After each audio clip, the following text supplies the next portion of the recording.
رحم اللہ من قرأ الفاتحہ اعوذ باللہ من الشیطان الرجیم بسم اللہ الرحمن الرحیم الحمد للہ رب العالمین الرحمن الرحیم مالک یوم الدین ایاک نعبد و ایاک نستعین اہدنا الصراط المستقیم صراط الذین انعمت علیہم غیر المغضوب علیہم ولا الضالین بسم اللہ الرحمن الرحیم قل هو اللہ احد اللہ الصمد لم یلد ولم یولد ولم یکن له کفوا احد بسم اللہ الرحمن الرحیم قل هو اللہ احد اللہ الصمد لم یلد ولم یولد ولم یکن له کفوا احد بسم اللہ الرحمن الرحیم قل هو اللہ احد اللہ الصمد لم يلد ولم يولد ولم يكن له كفوا أحد اللهم اغفر للمؤمنين والمؤمنات والمسلمين والمسلمات الأحياء منهم والأموات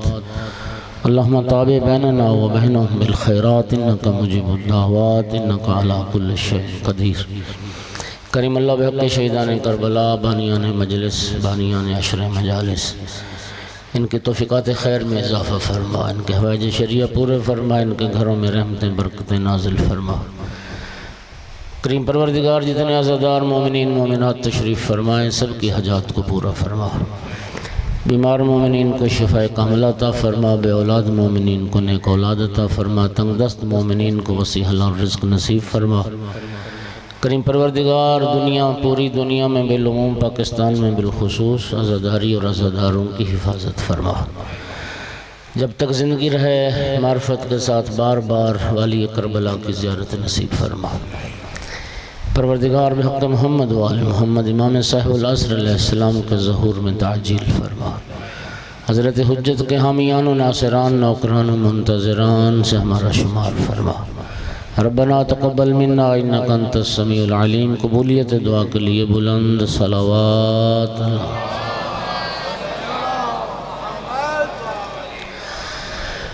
وارث اعزا امام صاحب العصر علیہ السلام کے ظہور میں تعجیل کے لیے بھی بلند تر صلوات۔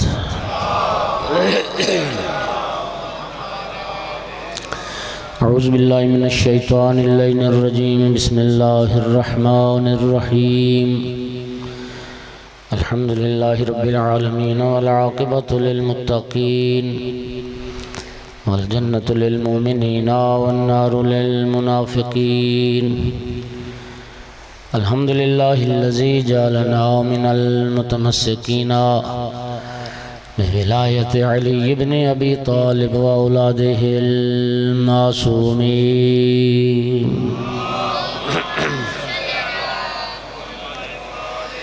الحمد للہ الذی جعلنا من الباقین علی سید الشہداء واولادہ واصحابہ المظلومین الصلاة والسلام والتحیۃ والاکرام علی رسولہ الکریم شفیع المذنبین آنیس الغریبین رحمت للعالمین عنی العبد المؤید الرسول المسدد المحمود الاحمد المصطفى الامجد ابا القاسم محمد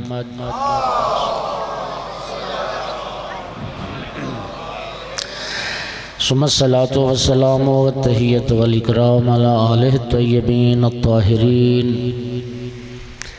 المعصومین المنتجبین المنتخبین المظلومین واللعنة الدائمة على أعدائهم ملونين من يوم عداوتهم إلى قيام يوم الدين وبعد يوم الدين أما بعد فقال سبحانه وتعالى في كتابه المجيد بسم الله الرحمن الرحيم يا أيها الذين آمنوا إذا ناجيتم الرسول فقدموا بين يدي نجواكم صدقة ذالک خیر لکم واطہر فإن لم تجدوا فإن اللہ غفور الرحیم۔ صلوات سارے حضرات۔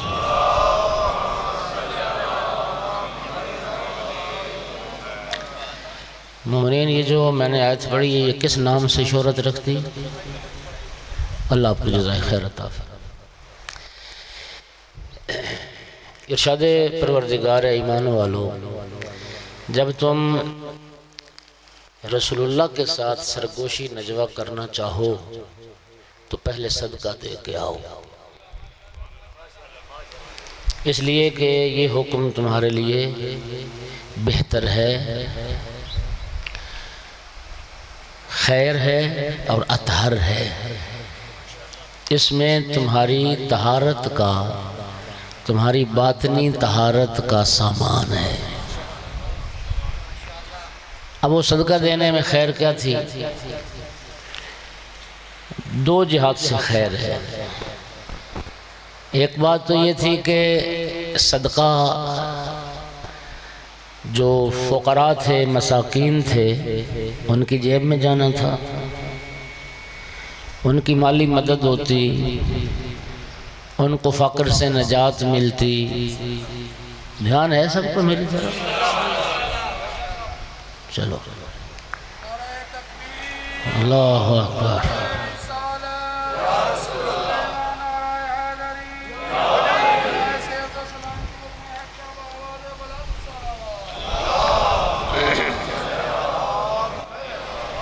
تو خیر کی ایک جہت یہ ہے کہ ان فقیروں کی مدد ہو جاتی۔ اگر صاحبان ثروت اس حکم خدا پر عمل کرتے اور صدقہ دے کے آتے تو ان کی مدد ہوتی۔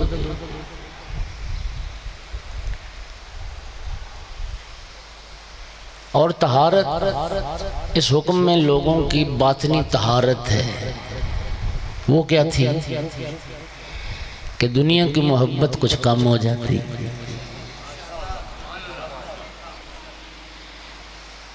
اور میرا بھائی، واجبات بندہ اسی وقت ادا کرتا ہے جب دنیا کی محبت کم ہوتی ہے۔ جن میں دنیا کی محبت کوٹ کوٹ کے بھری ہوئی ہے، وہ کب خمس ادا کرتا ہے اور زکوٰۃ ادا کرتا ہے؟ دیتے ہیں وہ زکوٰۃ و خمس؟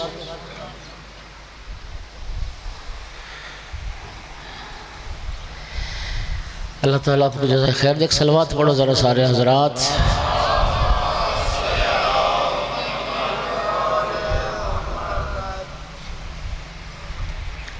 دیکھیے، دین اسلام جو ہم کہتے ہیں نا مکمل ضابطہ حیات ہے۔ دو حصے ہیں بنیادی طور پر دین کے۔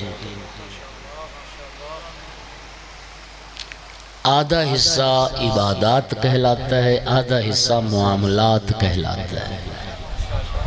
اب توضیح المسائل بھی دیکھیں گے نا، تو ایک حصہ عبادات کا، ایک حصہ معاملات کا۔ لطف لینا چھٹے امام سے، امام جعفر صادق علیہ السلام۔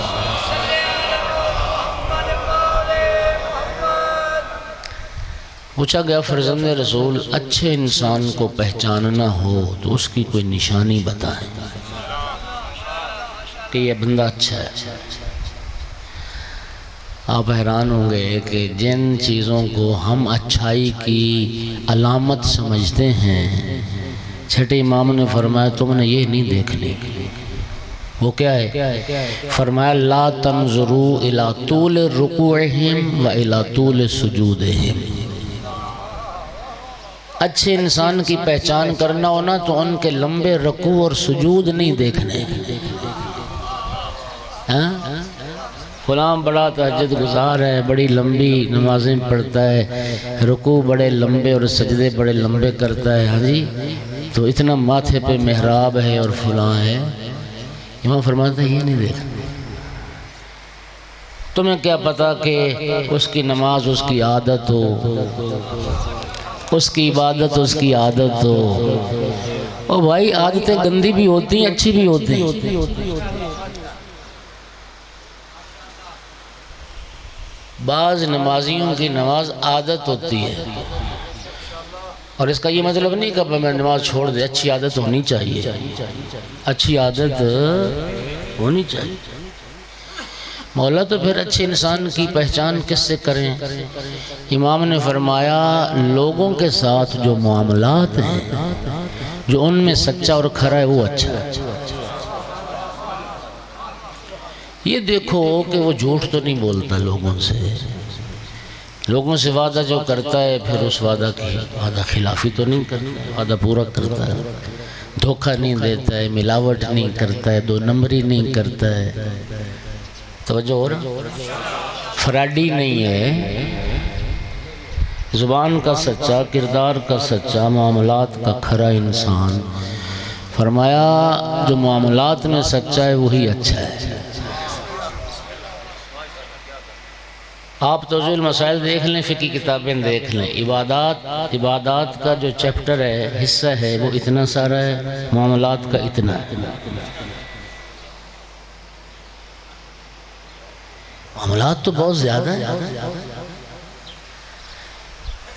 یہ جو عبادات والا معاملہ ہے نا، یہ رب کریم کا معاملہ ہے۔ نماز اللہ کے لیے، روزہ اللہ کے لیے، حج اللہ کے لیے۔ امیر المومنین علیہ السلام کا خطبہ صفات متقین پر، الحمدللہ الذی خلق الخلق حین خلقہم غانیا عن طاعتہم، تمام تعریفیں اس اللہ کے لیے جس نے جب بندوں کو پیدا کیا تھا تو ان کی عبادت و اطاعت سے بے نیاز تھا۔ اس کے آگے کیا فرمایا؟ مولا میر فرماتے ہیں اطاعت کرنے والوں کی اطاعت اسے کچھ فائدہ نہیں پہنچاتی اور گناہ گاروں کی نافرمانی اس کو نقصان نہیں دیتی۔ کیا سمجھتے ہو؟ نمازیوں کی نماز سے اللہ کو فائدہ ہوتا ہے اور گناہ گاروں کے گناہ کرنے سے اللہ کا کوئی نقصان ہوتا ہے؟ معصیت کاروں کی معصیت اس اللہ کو نقصان نہیں پہنچا سکتی اور اطاعت کرنے والوں کی اطاعت اسے کوئی فائدہ، جو اطاعت کرتا ہے فائدہ اسی کو ہوتا ہے، جو معصیت کرتا ہے نقصان اسی کو۔ بما کسبت ایدیہم۔ اچھا، اب وہ جو عبادات والا حصہ ہے اس کے پھر دو حصے ہیں، کچھ بدنی عبادتیں ہیں، کچھ مالی عبادتیں ہیں۔ کچھ بدنی، نماز بدنی عبادت ہے، روزہ بدنی عبادت ہے، زکوٰۃ، خمس، صدقات یہ مالی عبادت ہے، حج مالی بھی ہے بدنی بھی ہے۔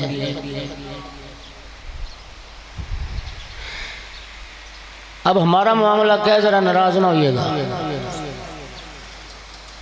ایک طبقہ نماز ہی نہیں پڑھتا، باقی باتیں تو پھر دور رہ گئی، اور ایک طبقہ صرف نماز پڑھ کے سارے دین کا ٹھیکیدار ہے، صرف نماز پڑھتے ہیں بس، خمس کوئی نہیں، زکوٰۃ کوئی نہیں، باقی صلہ رحمی، عزیز و اقارب کے واجبات کوئی نہیں، صرف نماز پڑھ کے جنت الاٹ کرا چکا۔ یہ جو اللہ پاک قرآن میں فرماتا ہے اس میں کوئی حکمت ہے نا، یا ایھا الذین آمنوا اقیموا الصلاۃ وآتوا الزکاۃ، اقیموا الصلاۃ وآتوا الزکاۃ۔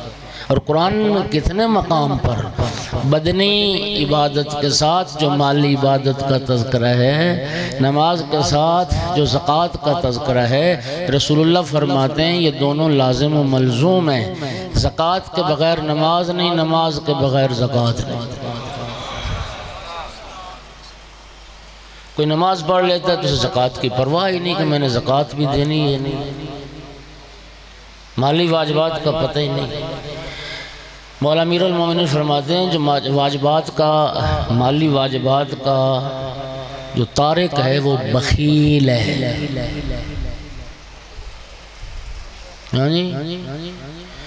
اگر جلسہ کرواتا ہے جی 200 دیگ پکاتا ہے، سبحان اللہ، خمس دیتا ہے، زکوٰۃ دیتا ہے، نہیں، مولا علی کی نگاہ میں وہ سخی نہیں ہے، وہ بخیل ہے۔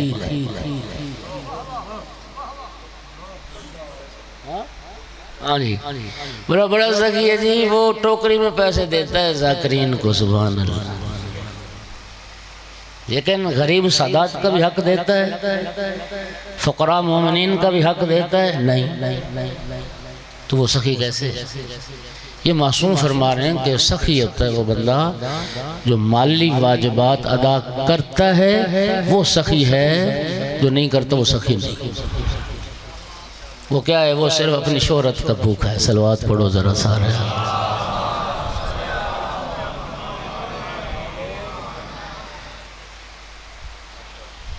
یہ جو مالی واجبات ہیں نا میرے بھائیو، یہ دینے سے کیا ہوتا ہے؟ دنیا کی محبت کم ہوتی۔ جو دنیا کی محبت کا اسیر ہے، وہ کیا محاورے بنے ہوئے نا ہماری اردو میں، وہ دمڑی جائے کیا چمڑی جائے۔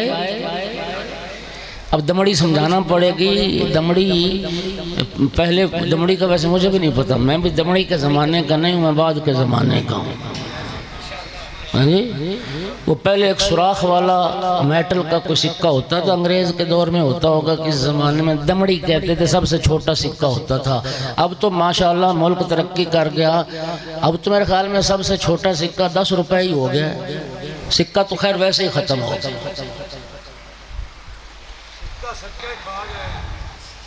کہیں دے سکتے، صلوات پڑھے ذرا سارے۔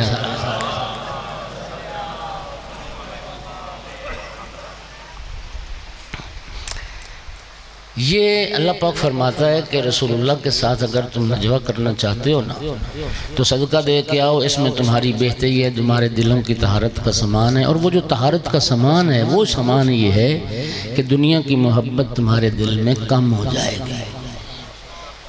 اور صدقہ دے گا بھی وہ جس کے دل میں دنیا کی محبت کم ہوگی۔ اگر دنیا کی محبت کوٹ کوٹ کے بھری ہے تو پھر وہ خرچ کرتا ہے اللہ کی راہ میں؟ بولو، نہیں کرتا، نہیں کرتا ہے۔ اور دنیا کی محبت رسول اللہ فرماتے ہیں راس کل خطیت حب الدنیا، دنیا میں ہر خطا کی جو بنیاد ہے، ہر غلطی کی جو بنیاد ہے، وہ دنیا کی محبت ہے۔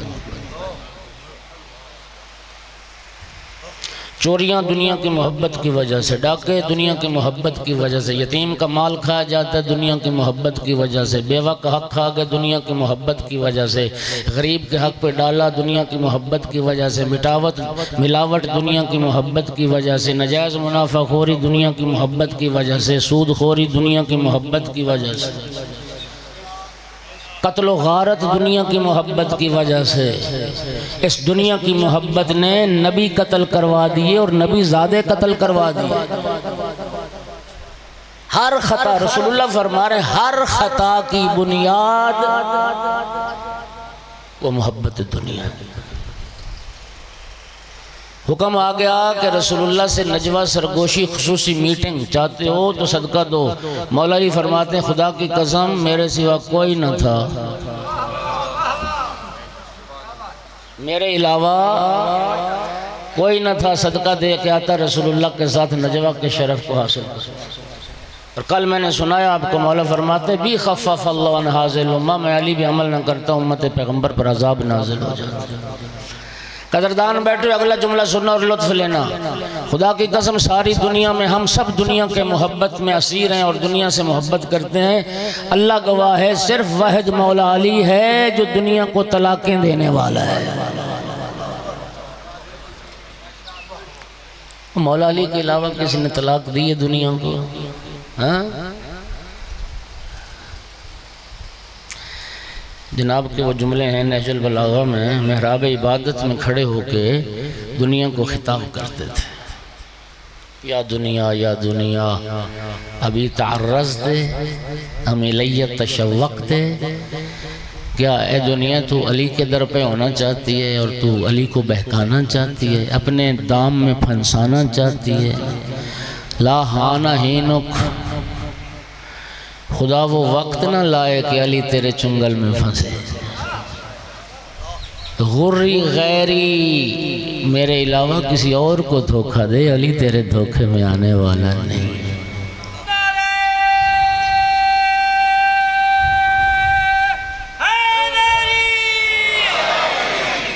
وَقَدْ طَلَّقْتُكَ ثَلَاثًا لَا رَجْعَةَ لِي فِيكَ، میں علی تو تمہیں 3 طلاقیں دے چکا ہوں، طلاق بائن ہو گئی ہے، طلاق بائن کے بعد تو رجوع بھی حرام ہوتا ہے، رجوع بھی ممکن نہیں ہے، جا علی کے علاوہ کسی اور کو دھوکہ دے۔ ارباب دانے ذرا لطف لینا، یہ دنیا، لفظ دنیا عربی گرامر کی روح سے، علم صرف کی روح سے، یہ مؤنث کا صیغہ ہے افعل التفضیل کا، مذکر کا افعل التفضیل آتا ہے ادنا، اور مؤنث کا افعل التفضیل دنیا۔ اکبر افعل التفضیل مذکر کے لیے، کبرا افعل التفضیل مؤنث کے لیے۔ اصغر کا مؤنث صغرا آئے گا۔ پست ترین حقیر ترین مرد کو ادنا کہتے ہیں، اور پست ترین حقیر ترین عورت کو دنیا کہتے ہیں۔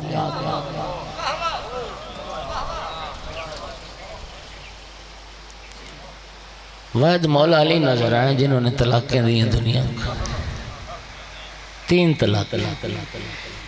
دیوان امیر المومنین ملتا ہے بازار سے ابھی بھی، ہم جب پڑھتے تھے تو ہمارے نصاب میں حصہ تھا ادبیات عرب میں۔ ایک دیوان ہے مولا امیر المومنین سے منسوب اشعار ہیں، اردو ترجمے کے ساتھ موجود ہیں۔ اس میں جناب امیر فرماتے ہیں طلق الدنیا ثلاثا وطلبا زوجا سواها فإنها زوجة سوء لا تبالي من أتاها۔ دنیا کو 3 طلاقیں دے دو تاکہ ہمیشہ ہمیشہ کے لیے تم پر حرام ہو جائے، اس لیے کہ دنیا ایسی گندی عورت ہے جسے پرواہ ہی کوئی نہیں، آج کسی کے پاس ہے کل کسی کے پاس۔ اس کو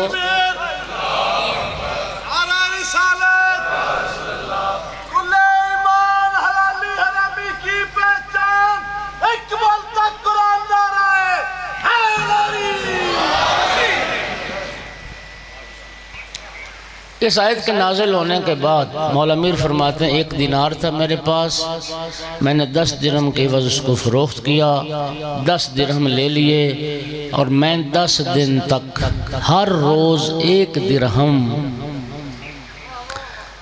درہم فقیر مسکین کو صدقہ دے کے آتا تھا۔ رسول اللہ سے نجوہ کرتا تھا، راز نیاز کی باتیں ہوتی تھیں، علوم و معارف کے خزانے لٹائے رسول اللہ نے۔ مزاحمت ایجاد کرنے والا ہوتا کوئی نہیں تھا، رکاوٹ بننے والا ہوتا کوئی نہیں تھا۔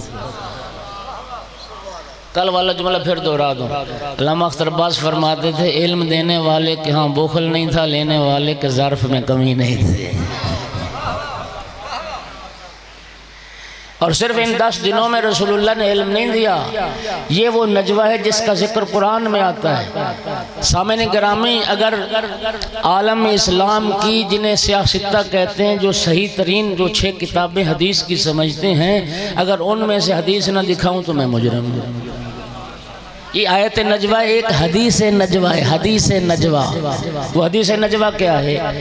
جنگ طائف کے موقع پر، سنیے گا غور سے، جنگ طائف کے موقع پر سورج طلوع ہوا، صحابہ کرام کا بیان ہے، نبی کریم نے مولا علی علیہ السلام کو تنہائی اور خلوت میں بلایا اور فرمایا کوئی ہمارے پاس نہ آئے۔ ایک لمبا راز و نیاز کیا، اور وہ نبی اور وسیع نبی کی میٹنگ اتنی طولانی ہو گئی کہ نماز ظہر کا وقت ہو گیا۔ نماز ظہر تک رسول اللہ مولا علی علیہ السلام سے نجوہ فرماتے رہے، مسلمانوں میں بے چینی ہوتی رہی۔ جب نجوہ ختم ہوا، جلیل المرتبہ 2 صحابہ آگے بڑھے، یا رسول اللہ آج تو آپ نے علی سے لمبا نجوہ فرمایا ہے۔ سرکار نے فرمایا میں نے نجوہ نہیں کیا، اللہ نے علی سے نجوہ کیا ہے۔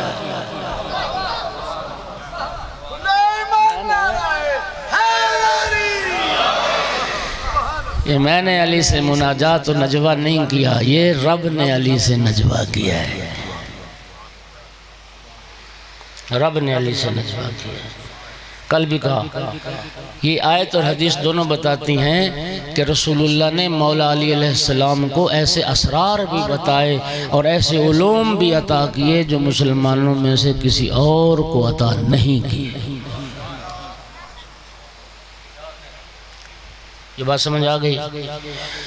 اور اگلا جملہ فرماتے ہیں میں علی اگر عمل نہ کرتا نا، اس آیت پر میں بھی عمل نہ کرتا تو عذاب آ جاتا امت پیغمبر پر بھی، خفف اللہ عنہ ھذا الامہ، میری وجہ سے اللہ نے عذاب کو ہٹا لیا۔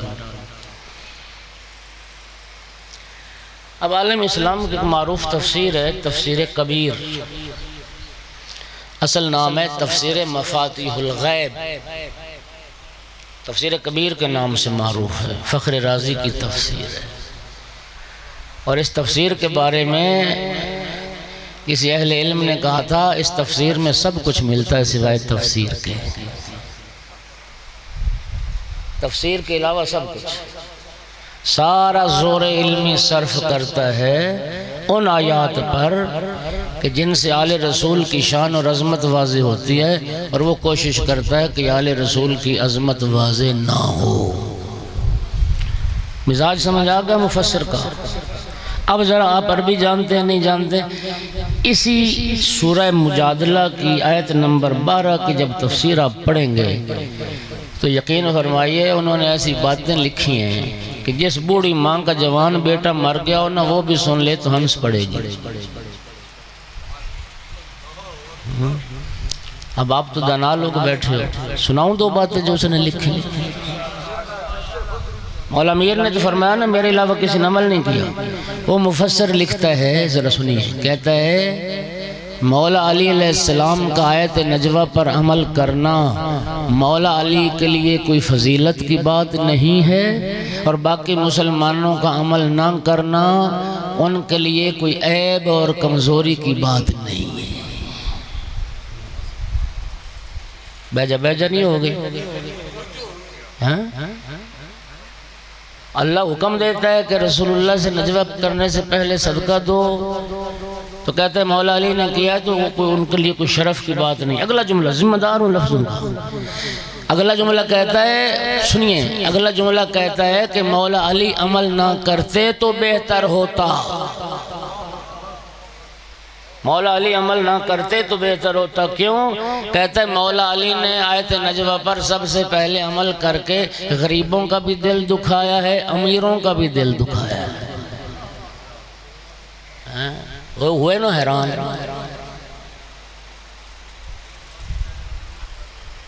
ہاں جی، اب آپ بتائیں، ماسٹر صاحب پہنچ بھی گئے، مجھے بتائیے کہ وہ جو صدقہ دینا تھا تو غریبوں کو ہی ملنا تھا، وہ غریبوں کی جیب میں جانا تھا، فقراء کی جیب میں جانا تھا، تو جس فقیر کو پیسے مل رہے ہیں وہ خوش ہوتا ہے یا اس کو تکلیف ہوتی؟ بولو نا یار۔ فقراء کی تو مالی مدد ہو رہی تھی، ان کی تو مشکل حل ہونی تھی، ان کے لیے تو آسانیاں پیدا ہونی تھیں، اگر سارے غنی لوگ دیتے صدقہ۔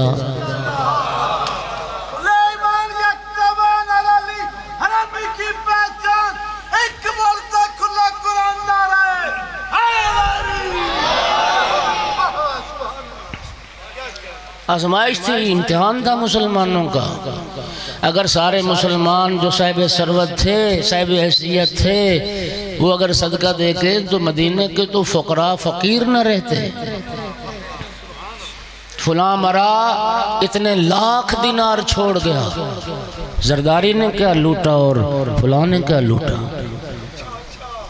حیات پیغمبر میں خدا کی قسم جب انسان پڑھتا ہے کہ فلاں مسلمان مرا اتنے لاکھ دینار چھوڑ گیا اور فلاں مرا اتنے لاکھ درہم چھوڑ گیا اور فلاں، انسان خدا کی قسم حیران ہو جاتا ہے کہ رسول اللہ کا زمانہ، تقوی کا زمانہ، سادگی کا زمانہ، صدر اسلام کا زمانہ، اس میں اتنے ذخیرے جمع کر گئے، اتنے سونے چاندی کے انبار لگا گئے۔ بات آئی ہے خدا کی قسم، یہ باقی 6 جگہ پہ میں نے کوئی نہیں کی جتنی پڑھ کے آیا ہوں۔ یہ تمہارے لیے رب کی طرف سے تحفہ ہے۔ ہر میدان کا فاتح مولا علی ہے، ٹھیک ہے؟ فتح مولا علی کرتے تھے، مال غنیمت سارے مسلمان لیتے تھے، مال غنیمت سب کو ملتا تھا۔ بعض غزوات میں مولا امیر المومنین کو دگنا حصہ ملا ہے، ان کی خدمات کے پیش نظر دگنا نہ بھی ملا ہو تو جتنا ایک کو مسلمان کو ملتا تھا اتنا تو مولا علی کا حق بنتا تھا۔ خدا کی قسم ایک دن سیدہ طاہرہ نے عرض کی، یا ابو الحسن، باقی مسلمان جب میدان فتح کر کے لوٹتے ہیں گھروں میں سونا چاندی لاتے ہیں، گھروں میں مال لاتے ہیں، یا علی آپ جب آئے خالی ہاتھ آئے، آپ کبھی مال غنیمت گھر میں نہ لائے۔ سنیے جناب امیر نے فرمایا بنت پیغمبر جب علی میدان فتح کر کے لوٹتا ہے، جن بستیوں سے گزر ہوتا ہے نا لشکر اسلام کا، اس بستی کے فقیر یتیم مسکین راستے پہ کھڑے ہو جاتے ہیں اور لشکر اسلام سے پوچھتے ہیں تم میں علی بھی موجود ہے؟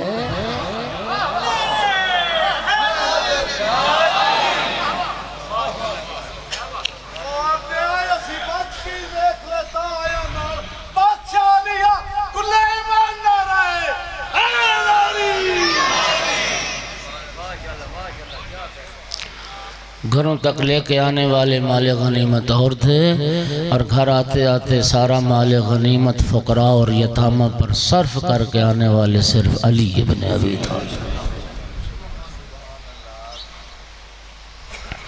وہ زیادہ سخی نہیں ہوتا جس کے پاس پیسہ زیادہ ہوتا ہے، وہ تو بخیل ہوتا ہے جس کے پاس پیسہ زیادہ ہوتا ہے، اس نے خرچ نہیں کیا تو پیسہ زیادہ ہے۔ سخیوں کے تو خزانے خالی ہوتے ہیں، سخی جوڑتے تھوڑی ہیں، جوڑنے والے تو بخیل ہوتے ہیں۔ حضرت امیر علیہ السلام کا نا نہج البلاغہ میں ایک جملہ بھی ہے کہ مال کون جمع کرتا ہے؟ بات لمبی ہو رہی ہے میرے بھائیوں۔ یہ جو مفسر کہہ رہا ہے کہ مولا علی نے غریبوں کا دل دکھایا، غریبوں کا دل کیسے دکھایا؟ غریبوں کی تو موجیں لگنی تھیں، لوگ صدقہ دیتے تو فقرائی کو تو دینا تھا صدقہ، اور کسے دینا تھا؟ اور ابھی تو رب کریم نے صدقے کی کوئی لیمٹ نہیں بتائی تھی، کوئی حد نہیں معین کی تھی، تھوڑے سے تھوڑا بھی دے کے آ سکتے، اور ویسے بھی صدقہ بندہ دیتا تو تھوڑا ہی ہے۔ جب مانگنے والے آتے ہیں تو جیب میں دیکھتے ہیں کہ سب سے چھوٹا نوٹ ہے کوئی 10-20 روپے سے چھوٹا بڑا نوٹ تو میرے خیال میں مشکل ہے۔ اور خدا نہ خواستہ جیب میں 10 روپے کھلے نہ ہوں، اکٹھا 100 کا نوٹ ہو تو کہتے ہیں بابا معاف کر، کھلے نہیں۔ اب یہ چھوٹا نوٹ ہو گیا نا سب سے، جب وہ تھوڑا سا پہلے تھوڑی سی ویلیو تھی، اب تو ماشاءاللہ بہت ویلیو ہوگی نا پاکستانی روپے کی۔ میں نے ایک دکان پہ بیٹھا تھا، دکاندار وہ 10-10 پیسے کے سکے ہوتے تھے نا، وہ کافی سارے رکھتے تھے، سارا دن جو آتے رہتے ہیں سائل فقیر، کوئی مانگنے والی کوئی مانگنے والا۔ تو میں بیٹھا تھا تو ایک مانگنے والی آئی تو اس نے نا وہ 10 پیسے اس کو پکڑا ہے، کہتی ہے مرے حکومت پیسے بندی نہیں کرتے۔ اس کو ناراض ہو گئی، وہ کہتی حکمران سارے مریں، یہ سکے بند کیوں نہیں کرتے؟ ہمارے لیے 10-10 پیسے دیتا ہے انسان، تھوڑا سا تو صدقہ دینا ہوتا ہے، تھوڑا ہی دیتا ہے، سب سے چھوٹا نوٹ دیتے ہیں۔ اور خدا نہ خواستہ بندہ کبھی اکٹھا 100 روپیہ کسی فقیر کو دے بیٹھے نا تو پھر انتظار کرتے آج میری شان میں کوئی آیت آنی چاہیے، میں نے اکٹھا 100 روپیہ صدقہ دے دیا، سبحان اللہ۔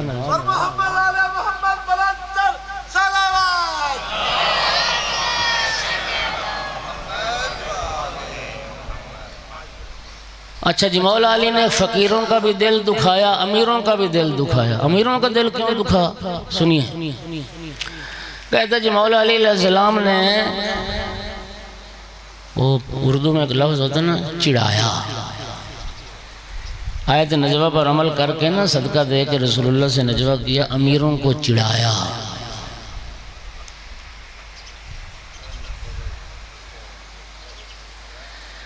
امیروں کا بھی دل دکھا،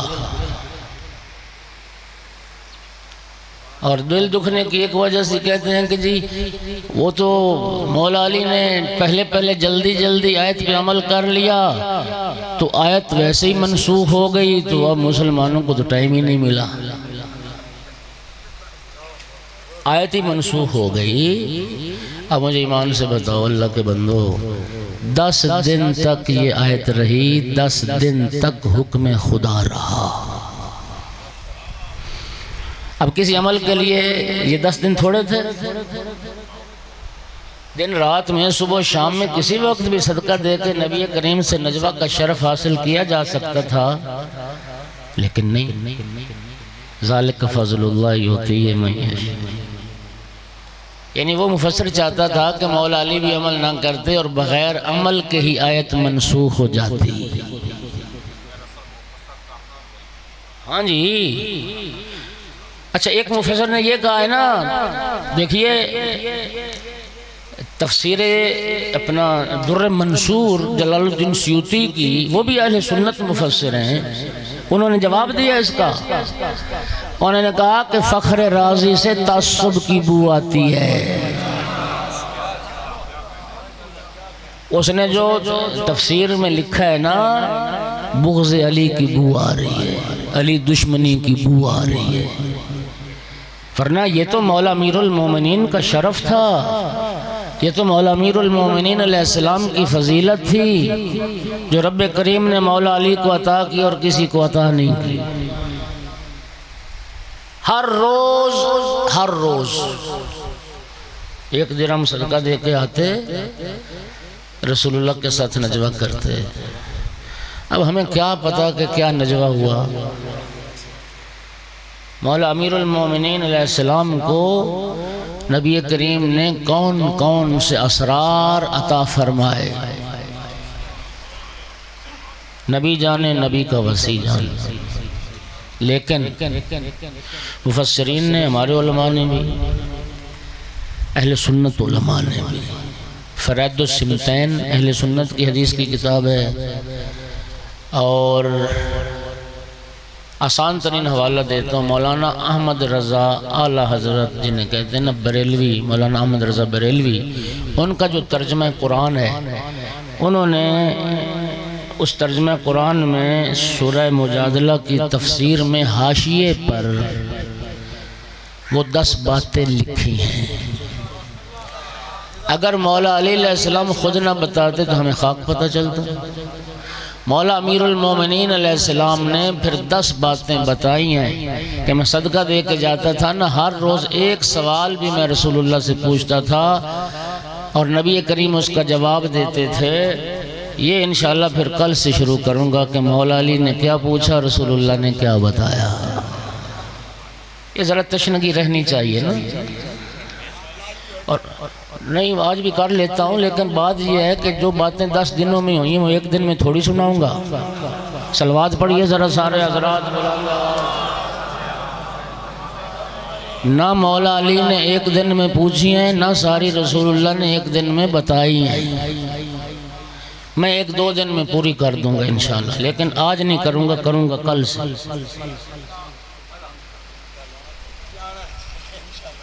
اس لیے تو دانا پھینکا ہے نا۔ صلوات پڑھیے ذرا سارے حضرات۔ اب جس کو وہ سننے کا شوق ہے وہ کل آئے گا انشاءاللہ۔ یہاں سے ایک بات اور ثابت ہے، ذرا غور لطف لینا۔ صدقہ دے کے، پیسے دے کے رسول اللہ کے محضر میں جانا اور سرکار سے علم حاصل کرنا، اس کا معنی یہ ہوا کہ علم حاصل کرنے کے لیے پیسے خرچ کرنا مولا علی کی سنت ہے۔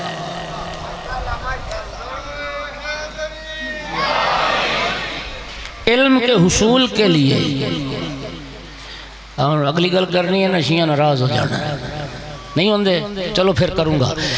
علم کے حصول کے لیے پیسہ خرچ کرنا یہ مولا علی علیہ السلام کی، لیکن شیعہ خدا کی قسم افسوس ہے، کلیجہ پھٹتا ہے، کسی قوم نے اتنا مہنگا علم نہیں خریدا جتنی مہنگی تم جہالت خریدتے ہو۔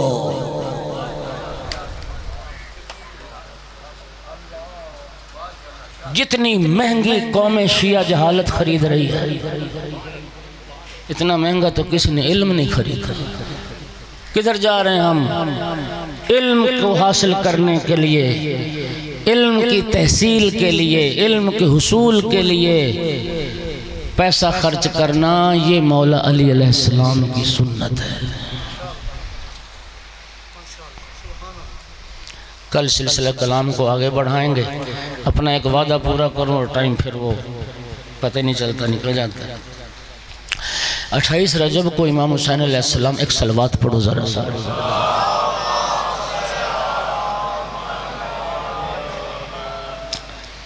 مدینہ چھوڑا، 3 شعبان مکہ پہنچے، پھر 8 ذی الحج کو مکہ چھوڑا۔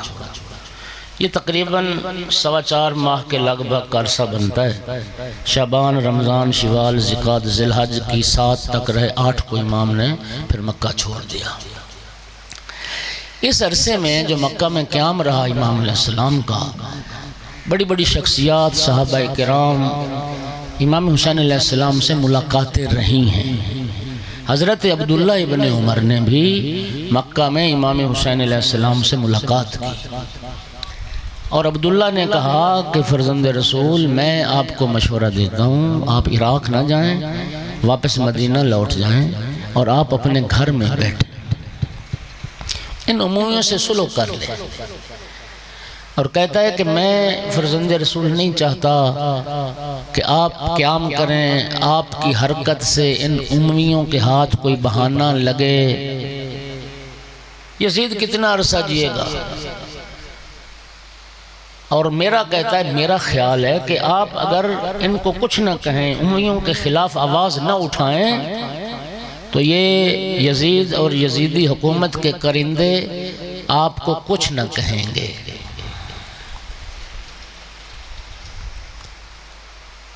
عبداللہ کی بات سن لی آپ نے؟ اب امام حسین کا جواب سننا۔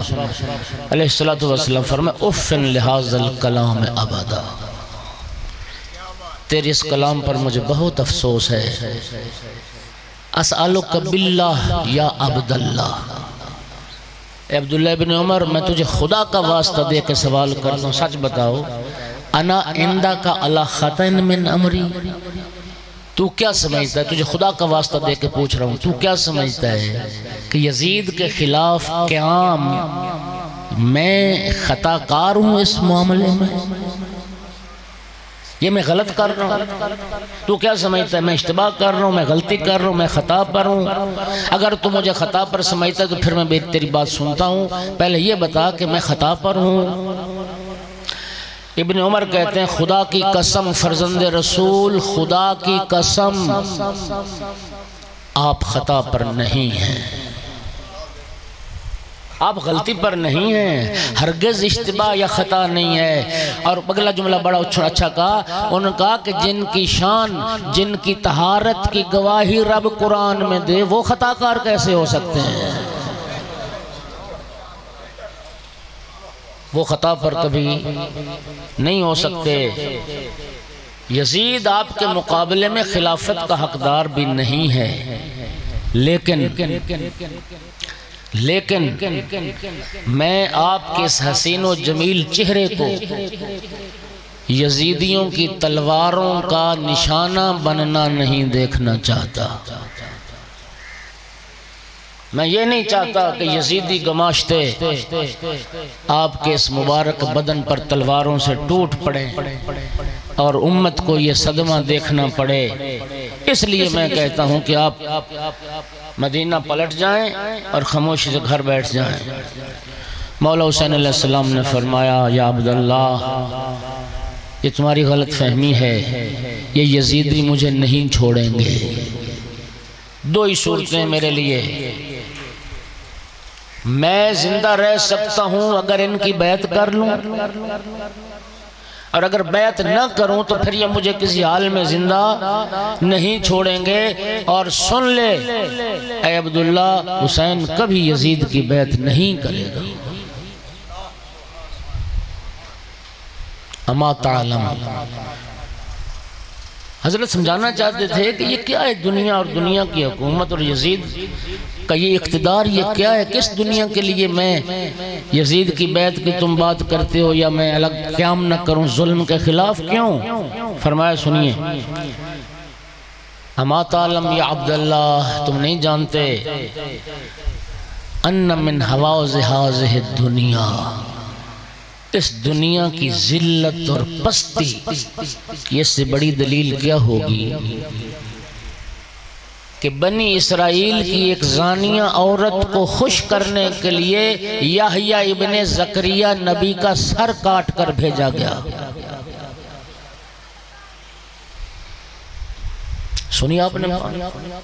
اس دنیا کی ذلت، اس دنیا کی پستی کی دلیل امام حسین علیہ السلام نے یہ دی کہ یہ کتنی حقیر ذلیل پست ہے یہ دنیا، کہ جس میں ایک فاحشہ عورت کو راضی کرنے کے لیے، ایک زانیہ عورت کو راضی کرنے کے لیے یحییٰ جیسے نبی کا سر کاٹ کے بھیجا جاتا ہے۔ وَالرَّاسُ يَنْتِقُ بِالْحُجَّةِ عَلَيْهِمْ، جبکہ وہ کٹا ہوا سر حضرت یحییٰ کا دلیل کے ساتھ گفتگو بھی کر رہا تھا۔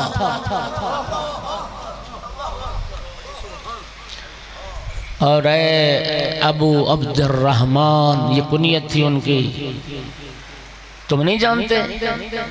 ان بنی اسرائیل کانوا یقتلون ما بین الفجر الی طلوع الشمس 70 نبیا۔ اذان فجر اس کو کہتے ہیں فجر کا وقت، صبح صادق، پھر طلوع آفتاب۔ مولا حسین فرماتے بنی اسرائیل کیا کرتے تھے؟ صبح صادق سے طلوع آفتاب تک 70 نبی قتل کر کے پھر دکانیں کھول لیتے تھے، مطمئن بازاروں میں بیٹھ جاتے تھے، خرید و فروخت کرتے تھے، گویا کچھ ہوا ہی نہیں۔ 70 انبیاء کے قتل کے بعد گویا کچھ ہوا ہی نہیں، اپنی خرید و فروخت کرتے تھے۔ اور اللہ نے پھر جلد بھی، اللہ نے فوری ان پر عذاب نازل نہیں کیا، رب نے فوری انتقام نہیں لیا۔ بعد ذالک اخذ عزیز مقتدر، رب العزت نے پھر بہت بعد بڑی سختی سے ان کی گرفت کی ہے اور ان پر عذاب بھی آیا ہے۔ مولا نے فرمایا اب میں تجھے وصیت کرتا ہوں، اتق اللہ ابا عبد الرحمن، اللہ سے ڈرو، لا تدعن نصرتی، میں تمہیں وصیت کر رہا ہوں میری نصرت اور مدد سے پیچھے نہ ہٹنا، اور تم ان کی بیعت میں جلدی نہ کرنا۔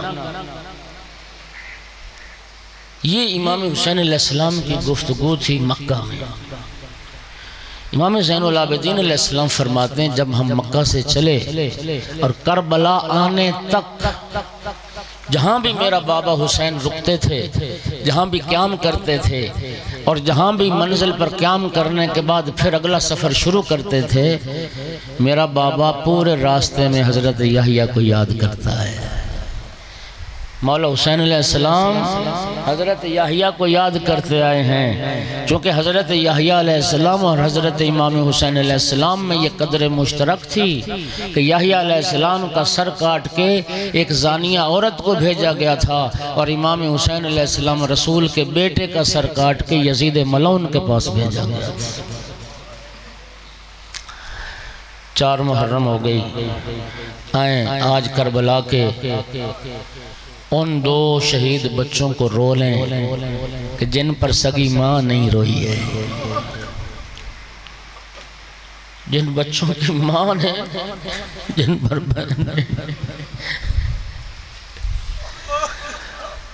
خدا کی قسم ہمارے کروڑوں سلام کربلا کی ماؤں کو، کیا عظیم مائیں تھی۔ عاشور کی شب آئی، ہر ماں اپنی قربانی تیار کر رہی ہے، اور خیمے میں ہر ماں اپنے بیٹے کو سامنے بٹھا کے درس دے رہی ہے کل عاشور کا دن طلوع، سب سے پہلے تم نے آقا پر قربان ہونا ہے، سب سے پہلے تم نے آقا پر قربان ہونا ہے۔ اور اللہ جانتا ہے کہ جن ماؤں کے بچے مولا حسین پر جان قربان کرتے تھے وہ مائیں سجدہ شکر ادا کرتی تھیں، اور کربلا میں وہ مائیں روتی نظر آئیں ہیں جن کی اولاد نہیں تھی، حسرت کرتی تھی کاش ہماری بھی اولاد ہوتی جو فاطمہ زہرا کے لال پر ہم قربان کرتے۔ شریقۃ الحسین جناب زینب کبریٰ سلام اللہ علیہا کے 2 فرزند، آج تھوڑا سا ذکر ان کا کرنا ہے۔ میں یہاں پر جناب عبداللہ ابن جعفر طیار کا ذکر بھی ضرور کروں گا۔ 28 رجب کو جب امام چلے نا مدینہ سے، امام حسین علیہ السلام نے بہن سے فرمایا تھا بہن تمہارے بغیر میرا مشن مکمل نہیں ہوگا، میرا پیغام محفوظ نہیں ہوگا، میری قربانی کا مقصد پورا نہیں ہوگا۔ بہن آپ کو ساتھ تو چلنا ہے، لیکن عبداللہ آپ کے وارث ہیں، عبداللہ آپ کے شوہر ہیں، میں چاہتا ہوں عبداللہ اجازت دیں تو میرے ساتھ چلیں۔ میری آقا زادی جناب عبداللہ بن جعفر طیار کے پاس آئیں۔ عبداللہ نے جب بی بی کی اداسی کو دیکھا، چہرے کی پریشانی کو دیکھا، اے بنت پیغمبر کیا بات ہے، پریشان کیوں نظر آتی ہیں؟ جناب ثانیہ زہرا نے عرض کی، اے میرے چچا کے بیٹے، آپ میرے مالک ہیں، میرے وارث ہیں، میں آپ کی محکومہ ہوں، آپ میرے حاکم ہیں، جو آپ کہیں گے میں اس کی تعمیل کروں گی۔ میں زندگی میں آپ سے کچھ نہیں مانگا، آج مانگنے آئی ہوں۔ میرا بھائی حسین سفر پہ جا رہا ہے، میں سفر بھائی کے ساتھ جانے کی اجازت چاہتی ہوں۔ جناب عبداللہ کو وصیت یاد آ گئی۔ جب مولا علی علیہ السلام نے اپنی بیٹی کا عقد پڑھا تھا جناب عبداللہ ابن جعفر طیار کے ساتھ، اس نکاح میں مولا علی علیہ السلام نے 2 شرطیں رکھی تھیں۔ پہلی شرط یہ رکھی تھی، عبداللہ میری بیٹی زینب کو ہر روز بھائی حسین سے ملنے کی اجازت ہوگی، اور دوسری شرط یہ رکھی تھی، عبداللہ جب میرا بیٹا حسین سفر پہ جائے گا میری زینب بھی ساتھ جائے گی، تو میری زینب کو روکنے کا حق نہیں رکھتا۔ جناب عبداللہ نے عرض کی، اے بنت پیغمبر میں آپ کو روکنے کا حق نہیں رکھتا، آپ بے شک جائیں، ضرور بھائی کے ساتھ جائیں، لیکن بنت پیغمبر میں نے آپ کے جد رسول اللہ سے ایک حدیث سنی ہے، آپ کے بھائی سفر پہ جا رہے ہیں، میرا دل ڈر رہا ہے۔ میں نے آپ کے نانا سے ایک حدیث سنی ہے کہ صدقہ مصیبتوں کو ٹال دیتا ہے۔ بنت پیغمبر آپ بے شک بھائی کے ساتھ جائیں، لیکن اکیلی نہ جائیں، اون اور محمد کو ساتھ لے کے جائیں۔ جب کوئی مصیبت آئے نا آپ کے بھائی پر، ایک کو میری طرف سے بھائی کا صدقہ بنا دینا، ایک کو اپنی طرف سے بھائی کا صدقہ۔ اجرکم علی اللہ، اجرکم علی اللہ۔ عاشور کی شب آئی، شہزادی بیٹوں کو سامنے لے کے بیٹھی، بیٹو تم حیدر کرار کے نواسے ہو، تم جعفر طیار کے پوتے ہو، علی اکبر کو بھی میں نے پالا ہے، تمہیں بھی میں نے پالا ہے، لیکن علی اکبر میرے بھائی حسین کا بیٹا ہے، وہ میرے نانا کی شبیہ ہے۔ علی اکبر ہم شکل پیغمبر ہے، بیٹو علی اکبر نہ جانے پائے پہلے ماموں پر جان قربان، اور بیٹو جہاد کرنا میدان کربلا میں جا کر، اور وہاں اپنا تعارف تمہیں کروانا نہ پڑے کہ تم کس کے بیٹے ہو، تمہارا جہاد بتائے تم کس کے بیٹے ہو، تمہاری جنگ کا انداز بتائے تم کس کے بیٹے ہو۔ عاشور کا دن چڑھا، آقا کی خدمت میں، آقا ہمیں اذن جہاد دیجئے۔ مظلوم کربلا دیکھ کر روئے، تم تو میری بہن زینب کے لال ہو، میں تمہیں کیسے اجازت دوں؟ شہزادے خیمے میں آئے، آقا زادی نے فرمایا بیٹو ابھی زندہ ہو؟ اماں ماموں اجازت نہیں دیتے، فرمایا پھر جاؤ اجازت لو، پھر دوبارہ آئے، ہاتھوں کو چومتے تھے، پاؤں سے لپٹتے تھے، مامو جان میدان جانے کی اجازت دے۔ امام فرماتے کیسے اجازت دوں؟ کہ ایران کے ایک خطیب کا جملہ عبادت ہو جائے گی، جب مولا اجازت نہیں دے رہے تھے نا، جناب اون عرض کرتے مامو جان آپ اجازت نہیں دے رہے، مامو جان آپ تو جانتے ہیں نا کہ اولاد کے سامنے ماں کو تماچا لگے، اولاد کے دل پر کیا گزرتی ہے۔ مامو ہمیں اجازت دیجئے، ہم ماں کو تازیانے لگتے نہیں دیکھ سکتے، ہم ماں پر ظلم نہیں دیکھ سکتے۔